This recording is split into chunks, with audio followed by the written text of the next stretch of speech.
Launch कर दिया है अपना Oppo F19 स्मार्टफोन को। तो ऐसे में आप इस वीडियो को आगे देखते रहिए और आज मैं आपसे इसी Oppo F19 के बारे में बात करने वाला हूं। नमस्कार दोस्तों, मेरा नाम है प्रभात, स्वागत है आप सभी का टेक्निकल प्रभात में। चलिए आगे बढ़ते हैं। तो दोस्तों Oppo F19, ये दोस्तों Oppo F19 सीरीज में जहां पर दो स्मार्टफोन थे, Oppo F19 Pro और Oppo F19 Pro Plus, उन दोनों का ही सबसे छोटा वाला भाई होगा जिसका नाम है Oppo F19। सबसे पहले शुरुआत करते हैं इसके इन द बॉक्स के बारे में। अगर हम इन द बॉक्स की तरफ ध्यान देते हैं तो सबसे पहले आपको हैंडसेट मिलता है, उसके साथ में एडेप्टर मिलता है, USB टाइप सी केबल देखने को मिलता है, सिम इजेक्टिव पिन देखने को मिलता है, साथ में TPU केस और अच्छी बात कि इसमें आपको ईयरफोन भी देखने को मिल जाता है। उसके साथ ही दोस्तों यहाँ पर यूएन मेने से सेफ्टी गाइड आप लोग को देखने को मिल जाता है। तो इन द बॉक्स में आप लोग को यही कुछ चीजें देखने को मिल जाती है। बात कर लेते हैं दोस्तों अगर हम बिल्ड क्वालिटी के बारे में, तो दोस्तों पीछे का जो डिजाइन है बहुत ही शानदार देखने को मिलता है। अगर आप देखते हो तो पीछे में आप लोग को ग्लॉसी डिजाइन देखने को मिलता है, साथ ही वहाँ पे ट्रिपल कैमरा सेटअप मिलता है with rear LED flash light के साथ में, और नीचे की तरफ में आप लोगों को एक छोटा सा ओप्पो का लोगो भी देखने को मिल जाता है। वहीं दोस्तों फ्रंट की तरफ में आप लोगों को एक फ्रंट फेसिंग कैमरा देखने को मिलता है जो कि पंच होल कटआउट के साथ में आता है। वहीं दोस्तों ये जो स्मार्टफोन है 7.9 mm के थिकनेस पर आता है, साथ ही इसका वजन 175 ग्राम है। तो आप यहाँ से अंदाजा लगा सकते हो कि ये कितना ज्यादा थीन होगा और कितना ज्यादा लाइट वेट भी होगा, बहुत ही ज्यादा लाइट वेट होने वाला है। बात करें अगर हम पोर्ट्स एंड बटन्स के बारे में, तो राइट हैंड साइड में आप लोग को पावर ऑन ऑफ बटन मिलता है, वॉल्यूम रॉकर देखने को मिलता है, लेफ्ट हैंड साइड में आप लोग को सिम ट्रे देखने को मिलता है जो कि एक डेडिकेटेड SD कार्ड स्लॉट होगा। वहीं दोस्तों नीचे की तरफ में आप लोग को USB टाइप सी पोर्ट देखने को मिलता है, 3.5mm ऑडियो जैक देखने को मिलता है एंड स्पीकर ग्रिल देखने को मिल जाता है। ओवरऑल दोस्तों अगर आप build quality and ports and buttons की तरफ ध्यान देते हो तो बहुत ही शानदार है। बात करते हैं दोस्तों अब इसी के डिस्प्ले के बारे में। डिस्प्ले की तरफ अगर हम ध्यान देते हैं तो इसमें आप लोगों को 6.4 इंचेस का एक full HD plus super AMOLED display देखने को मिलता है। और दोस्तों जो एमोलेड डिस्प्ले है वो एक सैमसंग का एमोलेड डिस्प्ले है। इसमें आप लोगों को 60 हर्ट्ज का रिफ्रेश रेट देखने को मिलता है, साथ ही 180 हर्ट्ज का टच सैंपलिंग रेट मिलता है। वहीं दोस्तों इस स्मार्टफोन में आपको 600 निट्स का पीक ब्राइटनेस भी देखने को मिल जाता है। तो ओवरऑल दोस्तों जो डिस्प्ले है बहुत ही ज्यादा ब्राइट है, बहुत ही ज्यादा अच्छा है। यहाँ पर आपको रिफ्रेश वगैरह ठीक ठाक देखने को मिलता है, तो जो डिस्प्ले होगा बहुत ही शानदार देखने को मिलने वाला है। बात करते हैं दोस्तों अगर हम इसी के स्पेसिफिकेशन के बारे में, तो इसमें आप लोगों को क्वालकॉम का स्नैपड्रैगन 662 प्रोसेसर मिलता है जो कि एक ऑक्टा कोर प्रोसेसर है, साथ ही ये 11 नैनोमीटर की टेक्नोलॉजी पर आने वाला प्रोसेसर है। वही रैम रोम में आप लोग को एक ही वेरिएंट देखने को मिलता है जहां पर 6GB RAM and 128GB storage देखने को मिल जाता है। और दोस्तों ये जो है रैम टाइप LPDDR4X को सपोर्ट करता है एंड रोम टाइप में UFS 2.1 को सपोर्ट करता है। दोस्तों यहाँ पर एक प्रोसेसर ठीक ठाक देखने को मिलता है, डिसेंट प्रोसेसर देखने को मिलता है, जिसके कारण स्पेसिफिकेशन जो होगा आपको ठीक ठाक मिल जाएगा। दोस्तों बात करते हैं इसके कैमरा के बारे में, तो पीछे में आपको ट्रिपल कैमरा मिलता है जहां पर 48 मेगापिक्सल का प्राइमरी कैमरा है, 2 मेगापिक्सल का मैक्रो लेंस है एंड 2 मेगापिक्सल का डेप्थ सेंसर मिलता है। एंड फ्रंट की तरफ में आप लोग को 16 मेगापिक्सल का फ्रंट फेसिंग कैमरा भी देखने को मिल जाता है।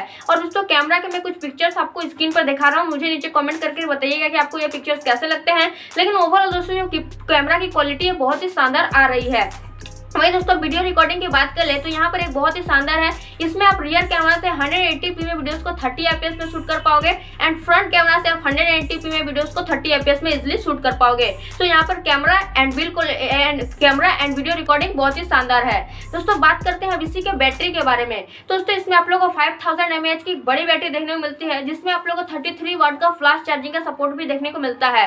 दोस्तों बैटरी बड़ी होने के कारण आपको जो बैकअप वगैरह होगा बहुत ही शानदार मिलेगा एंड फास्ट चार्जिंग का सपोर्टर भी है, तो आप जो इजीली जो अपने स्मार्टफोन को जल्दी से चार्ज कर पाओगे। ओवरऑल बैटरी ठीक ठाक है। बात कर लेते हैं दोस्तों इसके परफॉर्मेंस के बारे में। दोस्तों परफॉर्मेंस की अगर हम बात करते हैं तो यहाँ पर दोस्तों ये जो है OS UI में सबसे पहले बात करें तो ये कलर OS 11.1 पर आता है जो कि बेस्ट होगा एंड्रॉइड 11 पर। वही दोस्तों गेमिंग परफॉर्मेंस आपको इसमें बहुत ही शानदार मिलेगा, क्योंकि दोस्तों यहाँ पर एक जो प्रोसेसर है क्वालकॉम का एक बहुत ही शानदार प्रोसेसर है, तो आपको गेमिंग परफॉर्मेंस बहुत ही शानदार मिलेगा। वहीं अदर परफॉर्मेंस से आपको डिस्प्ले अच्छा देखने को मिलेगा, बैटरी अच्छा देखने को मिलेगा, कैमरा वगैरह आपको अच्छा देखने को मिल जाएगा। ओवरऑल दोस्तों जो परफॉर्मेंस होने वाला है बहुत ही शानदार मिलने वाला है इस स्मार्टफोन में। बात करते हैं दोस्तों इसके कनेक्टिविटी के बारे में। तो दोस्तों इसमें आप लोग को ब्लूटूथ वर्जन 5.0 मिलता है, वाईफाई GPS का सपोर्ट मिलता है, इसमें आपको NFC का सपोर्ट देखने को नहीं मिलता है। साथ ही साथ दोस्तों ये एक 4G भी स्मार्टफोन है, ये एक 4G स्मार्टफोन है। उसके साथ ही दोस्तों इसमें आपको इन डिस्प्ले फिंगरप्रिंट सेंसर मिलता है एंड फेस अनलॉक का भी सपोर्ट देखने को मिलता है। साथ ही साथ दोस्तों जैसा कि मैंने बताया USB type C port and 3.5mm audio jack का भी सपोर्ट देखने को मिल जाता है। तो ओवरऑल दोस्तों कनेक्टिविटी में जितनी चीजें होनी चाहिए सभी देखने को मिल जाती है। बात करते लेते हैं दोस्तों इसके प्राइस एंड कलर्स के बारे में। तो यहाँ पर आपको दो कलर ऑप्शन देखने को मिलता है, जहाँ पर आपको एक मिडनाइट ब्लू कलर ऑप्शन देखने को मिलता है एंड एक आपको ब्लैक कलर ऑप्शन देखने को मिलता है। वहीं दोस्तों प्राइस की बात करें तो यहाँ पर 6GB RAM and 128GB storage के साथ में आने वाला वेरिएंट है, उसका प्राइस रखा गया है 18,990 रुपए। तो दोस्तों अब बात करते हैं कि आखिर इसके बारे में मेरा क्या फर्स्ट इंप्रेशन है। तो दोस्तों बता दूं कि ये जो ओप्पो का जो F19 सीरीज का जो सबसे लोवेस्ट स्मार्टफोन है, इसकी प्राइस एकदम ठीक ठाक है। यहाँ पर आपको अच्छी अच्छी चीजें देखने को मिलती है, जहाँ पर अगर आप ध्यान देते हो डिस्प्ले की तरफ में, बैटरी की तरफ में, कैमरा की तरफ में, साथ ही स्पेसिफिकेशन वगैरह की तरफ में भी ध्यान देते हो तो बहुत ही शानदार है। वहीं दोस्तों सबसे अच्छी चीज मुझे इस स्मार्टफोन में ये लगी कि इसका जो डिजाइन है बहुत ही शानदार है। डिजाइन आपको लगेगा कि देखने में कि ये जो है ग्लास का डिजाइन है पीछे में, लेकिन एक्चुअल में वो पॉलीकार्बोनेट है। ओवरऑल दोस्तों जो ये स्मार्टफोन है इस प्राइस में एक अच्छा पैकेज देता है आपको। ओप्पो 19,000 के रेंज में एक आपको अच्छा स्मार्टफोन मिल जाता है ओप्पो की तरफ से, ये एक अच्छा पैकेज है ओप्पो की तरफ से।